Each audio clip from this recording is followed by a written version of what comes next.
ભગવાન છે કે નહીં અને હોય તો કેવો છે, કયા સ્વરૂપે છે અને ક્યાં છે? આવા બધા પ્રશ્નોના જવાબ શ્રીમદ ભાગવત કથામાં સમજાવવામાં આવ્યા છે. ભગવાન શ્રી કૃષ્ણ દ્વારા કહેવામાં આવ્યું છે કે હું દરેક જીવમાં સાક્ષાત આત્મા સ્વરૂપે પ્રગટ રૂપે રહેલો છું. સદગુરુ ભગવાન વાલરામ શતાબ્દી મહોત્સવ નિમિત્તે ધરમપુર ચોકડી વલસાડમાં યોજાઈ રહેલી શ્રીમદ ભાગવત પારાયણ જ્ઞાન સપ્તાહમાં 5મા દિવસે પૂજ્ય હરિદાસજી મહારાજના આશીર્વાદ અને સાનિધ્યમાં અત્યંત સરળ ભાષામાં ઉદાહરણો સાથે સમજાવતા ભાગવતાચાર્ય પૂજ્ય શરદ વ્યાસે અમૃત વાણી વરસાવતા જણાવ્યું હતું. કથાના પ્રારંભે યજમાનો દ્વારા પોથી પૂજન તથા વક્તા પૂજન કરવામાં આવ્યું હતું. છત્તીસગઢ ગામ ઓધવ ગામના ભક્તો મહેન્દ્ર ગજરા વગેરે પણ પધાર્યા હતા. પૂજન શ્લોકો તથા ગોવિંદ દામોદર સ્ત્રોતથી કથાનો પ્રારંભ થયો હતો.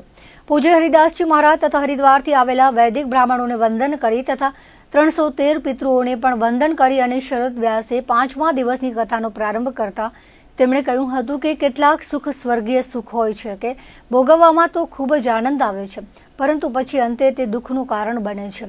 ગોપીઓએ ભાગવત કથાને અમૃત કહી છે. સંતોને સજ્જન માણસો ફાટી જાય પરંતુ ફીટે નહીં, એટલે કે તેના મૂળ સંસ્કારો અને તેમનામાં રહેલા મૂળ દૈવી તત્વ ઉપર એટલો તાપ આવે તો પણ પોતાના પણું મૂકે નહીં. આ માટે તેમને પાટણના પટોળાનું ઉદાહરણ આપ્યું હતું. સપ્તાહમાં ચોથા દિવસે શ્રી કૃષ્ણ જન્મોત્સવ અતિ ભવ્ય રીતે ઉજવાયો હતો. આ પ્રસંગે હિલોડા લેતા ભક્ત માનવ મહેરામણનો ઉમંગ પરાકાષ્ઠાએ જોવા મળ્યો હતો.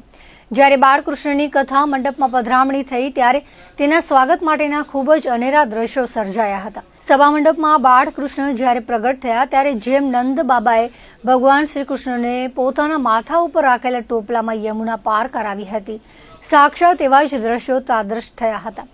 સુંદર પીળા વસ્ત્રોમાં બાલકૃષ્ણ સાક્ષાત કૃષ્ણ હોય તેવી રીતે દર્શન આપી રહ્યા હતા. કૃષ્ણ સભા મંડપમાં આવ્યા ત્યારે બંને બાજુ ભાઈઓ અને બહેનો અત્યંત ઉત્સાહથી તેમના દર્શન માટે ઉભા થઈ અને તેમના હજારો ભાવસભર નેત્રો બાળકૃષ્ણ ઉપર સ્થિર કરી પુષ્પવૃષ્ટિ કરી રહ્યા હતા. આ પ્રસંગે પૂજ્ય હરિદાસજી મહારાજ અને શરદભાઈ વ્યાસ પણ ખૂબ જ ભાવ વિભોર થઈ ગયા હતા. કળશધારી દીકરીઓએ શ્રી કૃષ્ણનું સ્વાગત કર્યું હતું. નંદગેરા નંદભયો જય કનૈયા લાલ કીના નાદથી કથા મંડપ ગાજી ઉઠ્યો હતો.